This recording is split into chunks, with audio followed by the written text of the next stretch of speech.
as the first rays of dawn stretch across the city of Madrid. A colossal mass of pale stone slowly emerges from the morning mist.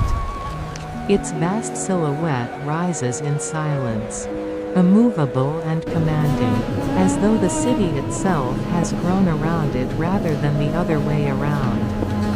Shadows retreat across the Plaza de la Armeria while soft morning light begins to trace the palace's endless facade.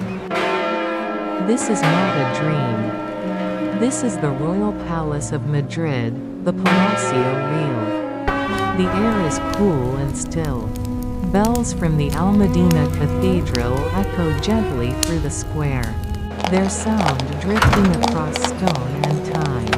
The measured footsteps of guards break the silence as they cross the plaza with ceremonial precision. Every movement here feels intentional, rehearsed, and heavy with meaning. This palace was never built to welcome. It was built to endure. Its story begins not with triumph, but with disaster.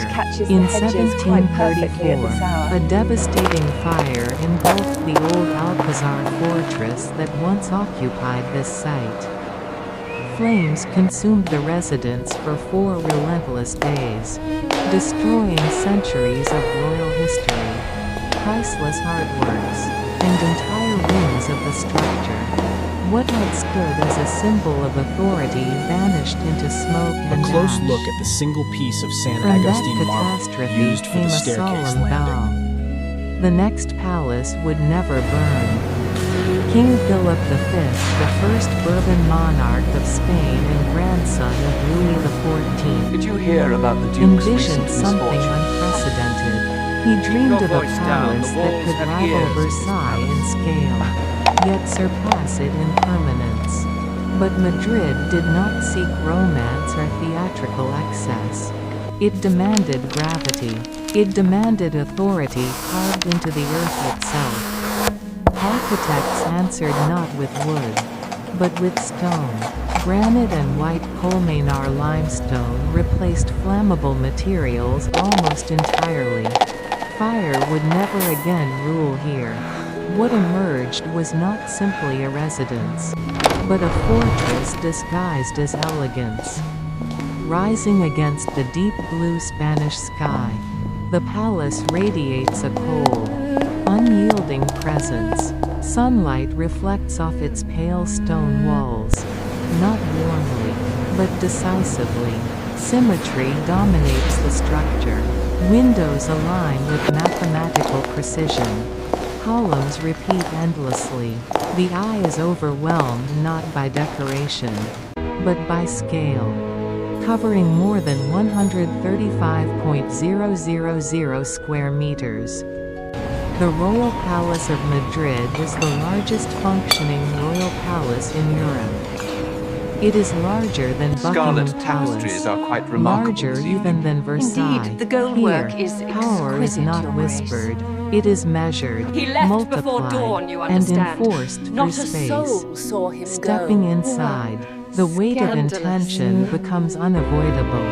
The grand staircase rises before you, carved from a monumental block of San Agustin marble. Each step feels deliberate, calculated, heavy beneath the feet. This ascent is not meant to comfort. It is meant to remind. Above, light pours down from the ceiling, illuminating statues and balustrades that frame the space like silent witnesses. Nothing here is accidental. Architecture itself becomes instruction. Look upward, and the ceiling opens into a radiant fresco filled with gods, allegory, and celestial light.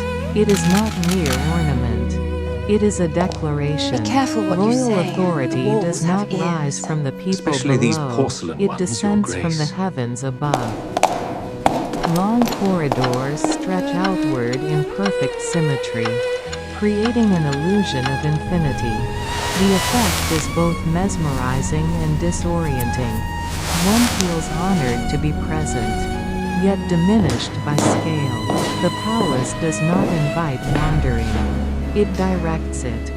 Along the roofline stand statues of Visigoth kings, rulers from Spain's earliest dynasties. They stand frozen in stone, gazing outward across Madrid, guardians of memory and continuity. Empires fall, dynasties fade, stone remains. At the symbolic heart of the palace lies the throne room. Crimson velvet walls glow beneath intricate gold embroidery. Two royal thrones stand elevated, guarded by 4 bronze lions, eternal symbols of vigilance and strength.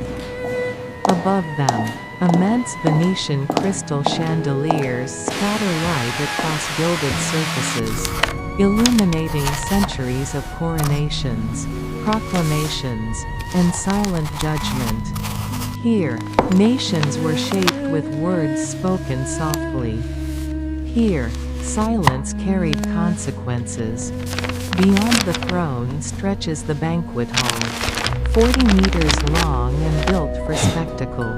Endless tables once filled this space, heavy with silver, porcelain, and crystal. Europe's most powerful figures dined beneath frescoed ceilings alive with myth and allegory. While servants moved in disciplined harmony, these were not meals, they were performances of dominance. Then comes the Gasparini room, where Rococo design reaches its purest form. Floors, walls, and ceilings ripple with botanical patterns, woven together in gold and pastel tones. The room feels intimate, almost alive, as if the palace itself were breathing. It feels less like a chamber and more like stepping inside a jewel. In the royal chapel, sound replaces stone. The palace houses a priceless quartet of Stradivarius instruments.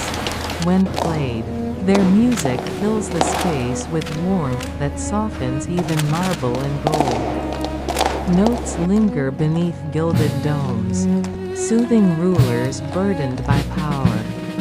Nearby, the porcelain room dazzles the senses. Walls and ceilings are entirely clad in handcrafted ceramic panels. Light dances across their surfaces, transforming the room into a luminous sanctuary of patience, discipline, and control. Luxury here is overwhelming, but it is never careless. Power, however, carries weight. In the Royal Armory, steel dominates the space. Polished suits of armor stand motionless, hollow yet menacing. These were not symbols, they were necessities, reminders that crowns are defended not only by ceremony, but by violence. Victory leaves scars. The palace contains 3.418 rooms. Imagine the solitude. Endless corridors echo with footsteps that belong to no one. Outside the windows, the Campo del Moro gardens stretch green and serene. Yet to those who once ruled here, they often felt like the view from a golden cage. In private studies, colonial maps lie spread across desks. Letters rest beneath dim light. A glance toward the plaza reveals crowds, expectations, and pressure pressing endlessly against stone walls. This palace was built to protect its rulers, but in doing so, it also isolated them. Stone shields the body, but it can imprison the soul. Today, the Royal Palace of Madrid remains the official residence of the Spanish monarch. Though the royal family no longer lives here full-time, it has become a living museum, a place where millions walk through history rather than rule it. As sunset arrives, the final light of day stains the white stone walls with gold. The Spanish flag still flies proudly above the palace, Plaza de Oriente glows below. Fountains reflecting stone, sky, and memory. The armor remains polished. The throne still waits. The Royal Palace of Madrid is more than heritage. It is a testament to human resolve, the power to rebuild greatness from ruin, and the cost of guarding it forever.